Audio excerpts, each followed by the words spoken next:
Okay student, सो आज हम discuss करेंगे एटॉमिक मॉडल्स के बारे में। सबसे पहले जो एटॉमिक मॉडल दिया था वो थॉमसन ने दिया था, जिसे हम थॉमसन एटॉमिक मॉडल बोलते हैं। और थॉमसन ने एटम की जो कंपेयर था वो तरबूज वाटरमेलन से किया था, इसलिए इस मॉडल को वाटरमेलन मॉडल भी बोलते हैं। उन्होंने बताया था कि जिस तरीके से तरबूज में बीज कहीं कहीं सारे में फैले रहते हैं अंदर, उसी तरीके से एटम्स में भी इलेक्ट्रॉन डिस्ट्रीब्यूट रहते हैं, पॉजिटिवली चार्ज के अंदर डिस्ट्रीब्यूट रहते हैं इलेक्ट्रॉन, इसीलिए पूरा का पूरा एटम जो है वो न्यूट्रल होता है। जो एटम है उसकी रेडियस लगभग 10⁻⁻8 सेंटीमीटर का उन्होंने बताया था कि लगभग एटम की रेडियस 10⁻⁸ सेंटीमीटर है। उसका जो पॉजिटिव चार्ज है वो सारे में डिस्ट्रीब्यूशन है, इस तरीके से तरबूज का रेडिस पार्ट डिस्ट्रीब्यूट रहता है सारे में। और उसके बीच बीच में जैसे इलेक्ट्रॉन वहां पे बीज तरबूज के डिस्ट्रीब्यूट रहते हैं, तो यहाँ पर इसे न्यूट्रलाइज करने के लिए ये नेगेटिवली चार्ज इलेक्ट्रॉन डिस्ट्रीब्यूट होते हैं। तो ये मॉडल बताया था एटम का थॉमसन ने, जिसे हम थॉमसन एटॉमिक मॉडल या वाटरमेलन मॉडल भी बोलते हैं। अब इस मॉडल में केवल एक बात थी कि ये न्यूट्रलिटी को तो एक्सप्लेन कर देता था कि एटम न्यूट्रल होता है, बाकी और की हुई बहुत सारी प्रॉपर्टी थी एक्सप्लेन नहीं कर पाता था। जैसा रदरफोर्ड का अल्फा स्कैटरिंग एक्सपेरिमेंट है, एटॉमिक नंबर क्या है, एटॉमिक मास क्या है, इन सब चीजों को एक्सप्लेन नहीं करता। तो ये एक हमारा एक हिस्टोरिकल मॉडल है केवल। इसके बाद आता है दूसरा हमारा रदरफोर्ड का एटॉमिक मॉडल। रदरफोर्ड ने एक अल्फा पार्टिकल स्कैटरिंग एक्सपेरिमेंट किया था, उसके बेस पर फिर एक मॉडल दिया जिसे रदरफोर्ड का एटॉमिक मॉडल या सोलर मॉडल भी बोलते हैं। So second is Rutherford atomic model, इसे हम सोलर मॉडल भी बोलते हैं। इन्होंने पहले एक अल्फा पार्टिकल स्कैटरिंग एक्सपेरिमेंट किया था। इन्होंने बताया था कि अगर एक सपोज गोल्ड फॉयल, एक गोल्ड की बहुत बारीक सी फॉयल है, उस पर हमने यहाँ पर एक स्क्रीन लगा देते हैं और यहाँ कोई रेडियो एक्टिव एलिमेंट जैसे रेडियम वगैरह जिससे अल्फा पार्टिकल निकलते हैं, तो अल्फा पार्टिकल की अगर बम्बार्डिंग की जाती है इस पर, तो माइक्रोस्कोप से इन्होंने क्या देखा कि बहुत सारे पार्टिकल इस फॉयल के आर पार चले जाते हैं, वो स्क्रीन पर यहाँ में दिखाई पड़ते हैं मोस्टली सारे।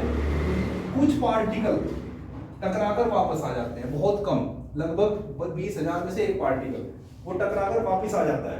तो इससे इन्होंने कंक्लूजन निकाला था कि एटम जो है, एटम के दो पार्ट होते हैं, एक न्यूक्लियस और एक ऑर्बिट पार्ट, एक आउटर पार्ट जिसे ऑर्बिट बोलते हैं। इस एक्सपेरिमेंट के बेस पर इनका यह कंक्लूजन था कि किसी एटम के दो पार्ट होते हैं, एक न्यूक्लियस और एक ऑर्बिट। एटम की जो स्ट्रक्चर थी इनके अकॉर्डिंग इन्होंने बताया था कि एटम बहुत छोटा, न्यूट्रल और स्फेरिकल शेप में होता है। इस तरीके से कि एटम बहुत छोटा, स्फेरिकल और न्यूट्रल होगा।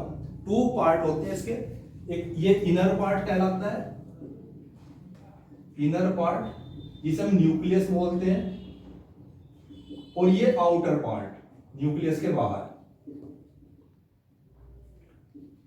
आउटर पार्ट जिसे हम सेल या ऑर्बिट भी कहते हैं। अब तीन फंडामेंटल पार्टिकल होते हैं एटम के, इलेक्ट्रॉन, प्रोटॉन, न्यूट्रॉन। इन्होंने बताया था कि न्यूक्लियस के अंदर होंगे प्रोटॉन एंड न्यूट्रॉन, जो न्यूक्लियस के अंदर मूव करते रहेंगे, प्रोटॉन एंड न्यूट्रॉन। और इलेक्ट्रॉन जो होते हैं वो हमारे ऑर्बिट में मूव करते रहेंगे, यहां पर इलेक्ट्रॉन घूमते रहते हैं।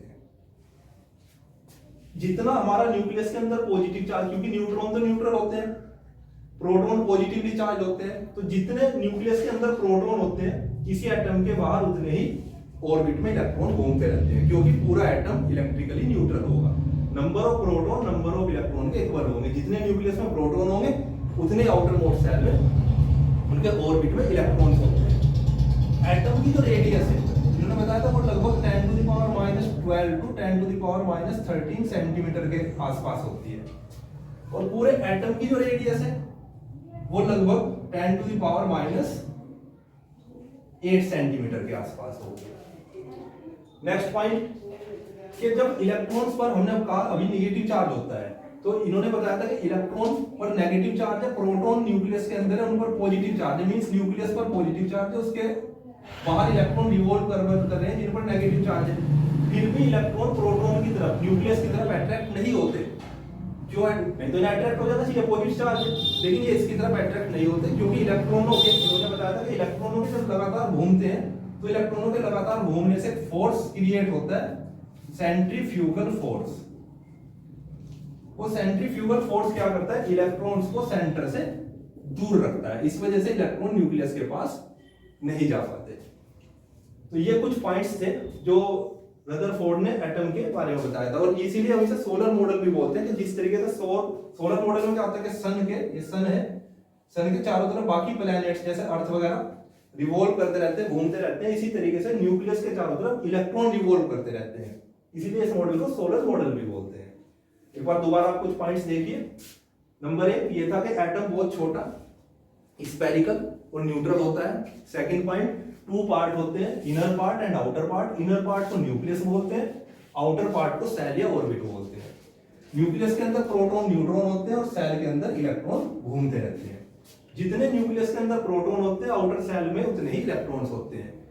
एटम का सारा मास और सारा चार्ज, सारा पॉजिटिव चार्ज, सारा मास न्यूक्लियस के अंदर रहता है, बाहर का एरिया एम्प्टी होगा। न्यूक्लियस की रेडियस लगभग 10 to the power -12 to 10 to the power -13 centimetre होती है, जबकि एटम की रेडियस लगभग 10 टू द पावर -8 सेंटीमीटर होती है। जो हमारा इलेक्ट्रॉन से लगातार घूमते रहते हैं, उनके घूमने से फोर्स क्रिएट होता है जिसे सेंट्रीफ्यूगल फोर्स बोलते हैं। वो सेंट्रीफ्यूगल फोर्स इलेक्ट्रॉन को न्यूक्लियस से दूर रखता है, इसलिए इलेक्ट्रॉन न्यूक्लियस के पास नहीं जा पाते। तो ये तो स्ट्रक्चर थी।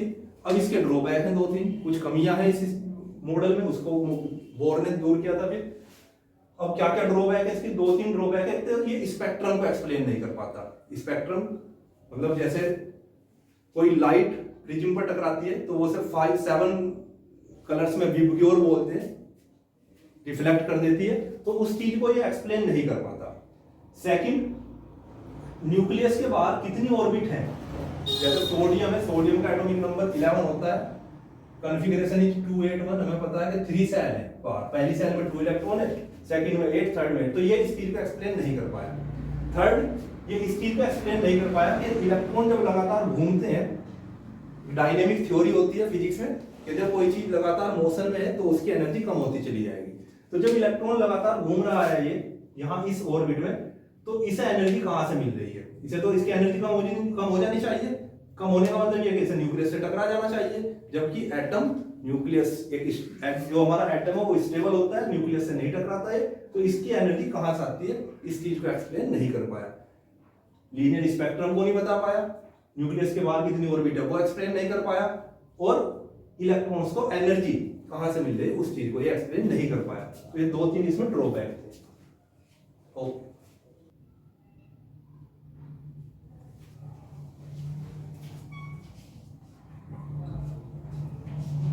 Okay student, so now after the discussion of Rutherford atomic model, next topic is atomic number.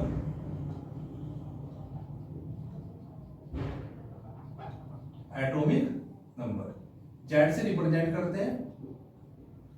Atomic number, atomic mass, isotopes, isobar, isotones, बहुत सारी छोटी छोटी डेफिनेशन है, इनमें क्वेश्चन आते हैं। Atomic number, what is atomic number? देखिए Rutherford के एटॉमिक मॉडल के अकॉर्डिंग ये हमारा एटम की स्ट्रक्चर होती है, न्यूक्लियस, बाहर सेल, न्यूक्लियस के अंदर प्रोटॉन एंड न्यूट्रॉन और सेल्स में इलेक्ट्रॉन। ठीक है, तो एटॉमिक नंबर क्या होता है? कोई एटम के न्यूक्लियस के अंदर जितने प्रोटॉन प्रेजेंट है न्यूक्लियस में, वैसे तो हमने कहा था कि प्रोटॉन और जितने होते हैं उतने इलेक्ट्रॉन्स भी होंगे न्यूट्रल फॉर्म में, बट अगर कोई चार्ज लगा हुआ है तो फिर अगर पॉजिटिवली चार्ज है तो इलेक्ट्रॉन कम हो जाते हैं, उतने नेगेटिव चार्ज है तो उतने इलेक्ट्रॉन बढ़ जाते हैं। तो proton, number of proton atomic number होता है, यानी कि Z = P। और न्यूट्रल फॉर्म में प्रोटॉन किसके इक्वल होते हैं? इलेक्ट्रॉन के। तो न्यूट्रल फॉर्म में Z = E भी कह सकते हैं। So what is atomic number? Atomic number is the number of proton present in the nucleus of an atom. Second is mass number और एटॉमिक मास। वैसे तो डिफरेंट होते हैं लेकिन लगभग इक्वल होते हैं। एटॉमिक मास और मास नंबर को A से रिप्रेजेंट करते हैं।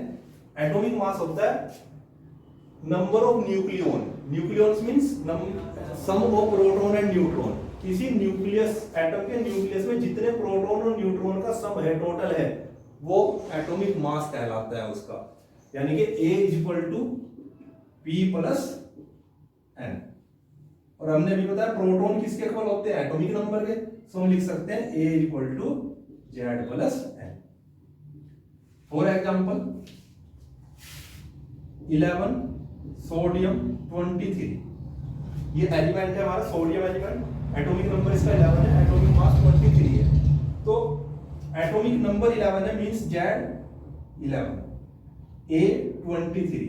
तो प्रोटॉन कितने होंगे, जितना Z 11। इलेक्ट्रॉन क्योंकि इसके ऊपर कोई चार्ज नहीं है, आयन नहीं है, ये न्यूट्रल एटम है, तो इलेक्ट्रॉन इक्वल होंगे प्रोटॉन के। तो neutron A equal to Z plus N means 23 minus 11, neutron निकल जाएंगे हमारे 12 न्यूट्रॉन आ जाएंगे, हो जाता है mass number. Third topic is isotopes. इन्हें बोलते हैं आइसोटोप। आइसो मींस सेम, टोप मींस पोजीशन। कहां सेम पोजीशन, पीरियोडिक टेबल में। कुछ एलिमेंट होते हैं जैसे हाइड्रोजन के 3 आइसोटोप होते हैं, 1H1 1H2 1H3। Hydrogen nature में 3 फॉर्म्स में पाया जाता है, 1H1 1H2 1H3, तीनों हाइड्रोजन है। एटॉमिक नंबर तीनों का सेम है बट मास नंबर डिफरेंट है, तो ये तीनों एक दूसरे के आइसोटोप कहलाएंगे जिनका एटॉमिक नंबर तो सेम हो और मास नंबर डिफरेंट हो। क्योंकि इनका एटॉमिक नंबर सेम है तो पीरियोडिक टेबल में तीनों हाइड्रोजन की एक ही पोजीशन होगी, ये नहीं कि 3 हाइड्रोजन को 3 जगह अलग अलग रख दिया गया, क्योंकि पीरियोडिक टेबल में एटॉमिक नंबर के बेस पर एलिमेंट रखे गए हैं, इसलिए आइसोटोप्स कहेंगे, इनकी पोजीशन सेम है।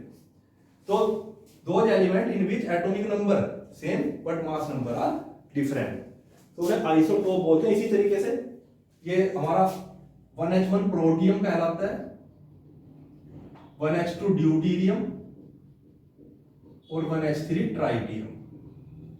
अगर हम इनके इलेक्ट्रॉन प्रोटॉन न्यूट्रॉन निकाल कर देखते हैं तो इसमें electron proton and neutron, electron 1 इसमें भी 1 इसमें भी 1, ठीक है, जितना एटॉमिक नंबर। प्रोटॉन भी उतने हैं क्योंकि न्यूट्रल है, और न्यूट्रॉन ये 0 आ जाएंगे, 1 A और ये Z है हमारा, A equal to Z plus N, 0 यहाँ 1 आ जाएगा और यहाँ पे इसमें 2 आ जाएंगे। ये प्रोटियम अकेला एलिमेंट होता है जिसके अंदर न्यूट्रॉन नहीं होते, नहीं तो 3 फंडामेंटल पार्टिकल है, इलेक्ट्रॉन प्रोटॉन न्यूट्रॉन, लेकिन प्रोटियम के अंदर न्यूट्रॉन नहीं होंगे।